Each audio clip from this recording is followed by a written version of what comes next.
Break के बाद खुशामदीद नाज़रीन, पुलिस के आला हुकाम अपनी फोर्स का इमेज बेहतर बनाने के लिए दिन रात कोशा रहते हैं। इसीलिए फ्रंट डेस्क, पहले सलाम फिर कलाम जैसे काम किए जाते हैं। हां ताकि पुलिस वर्दी का रंग भी तब्दील कर दिया गया ताकि शहरियों के अजहार में खौफ ना रहे। पुलिस को शहरी अपना दोस्त माने और इसीलिए सोशल मीडिया पर भी पुलिस का सॉफ्ट इमेज बनाने की कोशिश की जाती रही है।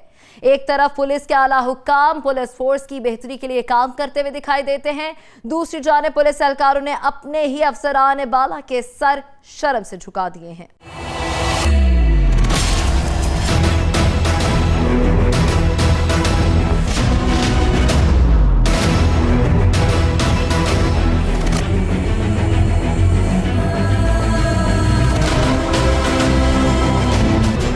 पुलिस गर्दी अरूज पर थी। आए रोज हवालात में पुलिस तशद्दुद की वीडियो सामने आती थीं। कैदी पुलिस हिरासत में मारे जाते थे। रिश्वत का बाजार गर्म था। ऐसा लगता था जैसे पुलिस नहीं डाकू हैं जो शहरियों की जेबों को खाली करवा लेते हैं। पुलिस हुकाम ने पुलिस फोर्स का सॉफ्ट इमेज पेश करने के लिए दिन रात एक कर दिए। हवालात में कैमरे लगा दिए। फ्रंट डेस्क पर सिविल कपड़ों में लोग तैनात करवा दिए ताकि पुलिस वर्दी की वजह से साइल शिकायत दर्ज करवाने से डरे नहीं। पुलिस एहलकारों ने इसका भी हल निकाल लिया। निजी टॉर्चर सेल बना लिए। पुलिस वर्दी का रोब खत्म ना हुआ। शहरियों से रिश्वत भी ली जाती है और पुलिस गर्दी अब भी अरूज पर है। आईजी पंजाब की सारी मेहनत पुलिस एहलकारों की वजह से गारत हो चुकी है। पुलिस एहलकारों ने गरीब शहरी को गैर कानूनी तौर पर हिरासत में लिया, उस पर बहीमाना तशद्दुद किया। निजी टॉर्चर सेल में रखकर जुल्म के पहाड़ तोड़े गए कि नौजवान पुलिस हिरासत में मारा गया। वाकया होया डकैती दा।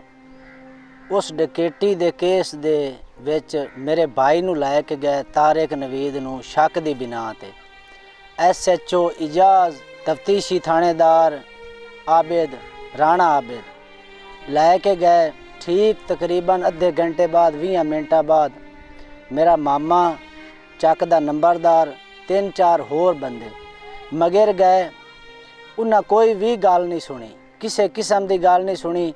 जांदे हुए उन्हें आख दिता स्टाफ वाले लै गए।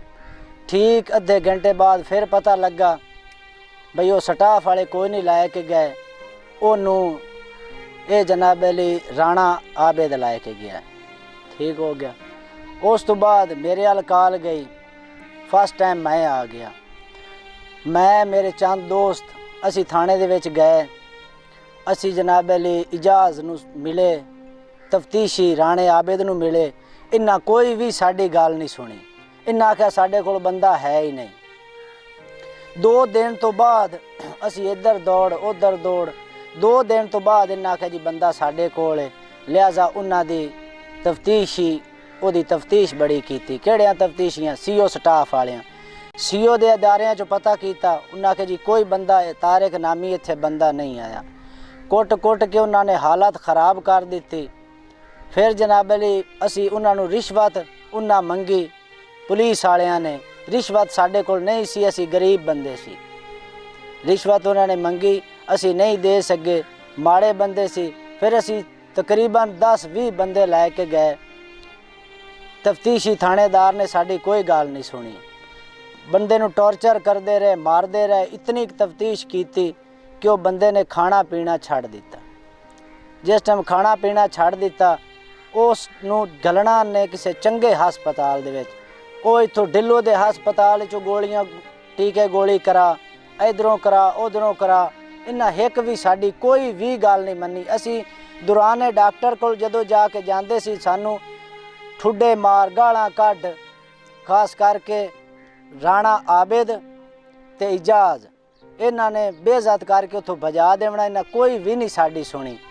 एक दिन मरण तो एक दिन पहले 2 दिन पहले मेरे कज़न नूं चाह के लै गए, इवें डरा धमका के। उस रात वो मेरे कज़न ने दसिया कि मरीज़ की हालत बड़ी गलत उन्हें कर दी। कुट के वो मरण के करीब हो गया। वो तो किसी वड्डे हस्पताल जावे तो तां बचदा। लिहाजा पिंड के मोतबर 4-5 बंदे गए, इमरान नामी बच्चे नूं लै के आ गए। असी गए, सानू 1 घंटे का कारा किया गया जी 1 घंटे बाद आ जावे, अपनी लाश अपना बच्चा आके लै जावे। जिस टाइम असी घंटे तो बाद गए तो उसने फ़ोन किया, नहीं मैं तो निकल चुका, चीचा वतनी जा रहे हैं, तुसी सुबह आके लै जावे। सुबह नाल जी 7 बजे इजाज ने मेरे वाल फ़ोन कर दिता SHO ने, बई आके अपना बंदा लै जा। ਜਿਸ ਟਾਈਮ ਅਸੀਂ ਬੰਦਾ ਲੈਣ ਗਏ ਅੱਧਾ ਘੰਟਾ 7 ਵਜੇ ਅਸੀਂ ਉੱਥੇ ਪਹੁੰਚੇ 8 ਵਜ ਗਏ ਕਾਲ ਆਈ ਫਿਰ ਦੁਬਾਰੇ ਤੁਸੀਂ ਜੀ ਆ ਜਾਓ ਚੀਚਾ ਵਤਨੀ ਮਰਾਤਬ ਦੇ ਹਸਪਤਾਲ 'ਚ ਆ ਕੇ ਬੰਦਾ ਲੈ ਜਾ ਲਿਹਾਜ਼ਾ ਮੇਰੇ ਤੇ ਕੋਈ ਵੀ ਪੁੱਛ ਗਛ ਨਹੀਂ ਕਰਨੀ। ਮੈਂ ਕਿਹਾ ਸਰ ਜੀ ਤੁਸੀਂ ਬੰਦਾ ਦੇ ਦਿਓ ਮਿਹਰਬਾਨੀ ਕਰੋ। ਜਿਸ ਟਾਈਮ ਅਸੀਂ ਚੀਚਾ ਵਤਨੀ ਪਹੁੰਚੇ ਤੇ ਇਜਾਜ਼ ਉਸ ਟਾਈਮ ਉੱਥੇ ਨਹੀਂ ਸੀ, ਤਫਤੀਸ਼ੀ ਰਾਣਾ ਆਬਿਦ ਉੱਥੇ ਨਹੀਂ ਸੀ। ਸਰ ਜੀ ਇੰਨਾ ਬੰਦਾ ਕੁੱਟ ਕੇ ਮਾਰ ਦਿੱਤਾ। ਉੱਥੇ ਫਿਰ DSP ਮੇਰੇ ਸਾਹਮਣੇ ਆਇਆ। DSP ਨੇ ਮੈਨੂੰ ਗਲੇ ਨਾਲ ਲਾਇਆ। DSP ਨੇ ਬੜਾ ਤਾਮਨ ਕੀਤਾ। DPO ਸਾਹਿਬ ਨੇ ਬੜਾ ਤਾਮਨ ਕੀਤਾ। SSP ਨੇ ਸਾਹਿਬ ਨੇ ਬੜਾ ਤਾਮਨ ਕੀਤਾ। ਫਿਰ ਮੀਡੀਆ ਵਾਲਿਆਂ ਦਾ MB ਨੇ ਉਹਨੇ ਬੜਾ ਤਾਮਨ ਕੀਤਾ। ਆ ਕੇ ਸਾਡੀ FIR ਕਟਵਾਈ। ਲਿਹਾਜ਼ਾ ਮੇਰਾ ਇਹ ਪੂਰੀ ਦੁਨੀਆ ਨਾਲ ਹੀ ਇਹ ਆਖਣ ਹੈ ਕਿ ਇਹ ਤੁਸੀਂ ਜ਼ਿਆਦਾ ਤੋਂ ਜ਼ਿਆਦਾ ਇਸ ਪਾਸੇ ਤਾਮਨ ਕਰੋ। ਜਿਸ ਤਰ੍ਹਾਂ ਮੇਰਾ ਭਾਈ ਮਰਿਆ ਹੈ ਇਸ ਤਰੀਕੇ ਕਿਸੇ ਦਾ ਭਾਈ ਮਰਨਾ ਨਹੀਂ ਚਾਹੀਦਾ। ਪੁਲਿਸ ਨੇ ਅੱਛਾ ਨਹੀਂ ਕੀਤਾ। ਲਿਹਾਜ਼ਾ ਹੇਠਲੇ ਅਮਲੇ ਨੇ ਸਾਨੂੰ ਬਹੁਤ ਦੁਖਾਇਆ। ਅਸੀਂ ਬਹੁਤ ਪਰੇਸ਼ਾਨ ਹੋਏ ਹਾਂ। ਇਤਨਾ ਕੁ ਰੋਏ ਹਾਂ ਕਿ ਨਾ ਸਾਡੀ ਕੋਈ ਗੱਲ ਨਹੀਂ ਸੁਣੀ। ਇਤਨਾ ਕਿ ਗਿੜਗਿੜਾਏ ਹਾਂ, ਇਤਨਾ ਕਿ ਪਰੇਸ਼ਾਨ ਹੋਏ ਹਾਂ ਕਿ ਨਾ ਧੱਕੇ ਖਾਧਣ। ਫਿਰ ਥਾਣੇ ਦੇ ਵਿੱਚ ਜਾਣਾ, ਇਹਨਾਂ ਧੱਕੇ ਮਾਰਨੇ, ਇਹਨਾਂ ਬਕਵਾਸ ਕਰਨੇ, ਗਾਲਾਂ ਕਰਨੀਆਂ। ਕਿਆ ਇਹਨਾਂ ਦੇ ਘਰ ਮਾਵਾਂ ਭੈਣਾਂ ਨਹੀਂ ਹਨ? ਇਹ ਕਿਸੇ ਦੀ ਇਹਨਾਂ ਔਲਾਦ ਆਪਣੀ ਨਹੀਂ ਜੰਮੀ ਹੈ, ਕਿਸੇ ਚੋਂ ਜੰਮੇ ਨਹੀਂ ਹਨ। ਇਹ ਪੁਲਿਸ ਹੈ ਜਾਂ ਇਹ ਡਕੈਤ ਹਨ, ਬਦਮਾਸ਼ ਹਨ, ਕੀ ਹਨ? ਇਸ ਚੀਜ਼ ਦਾ ਦੱਸੋ।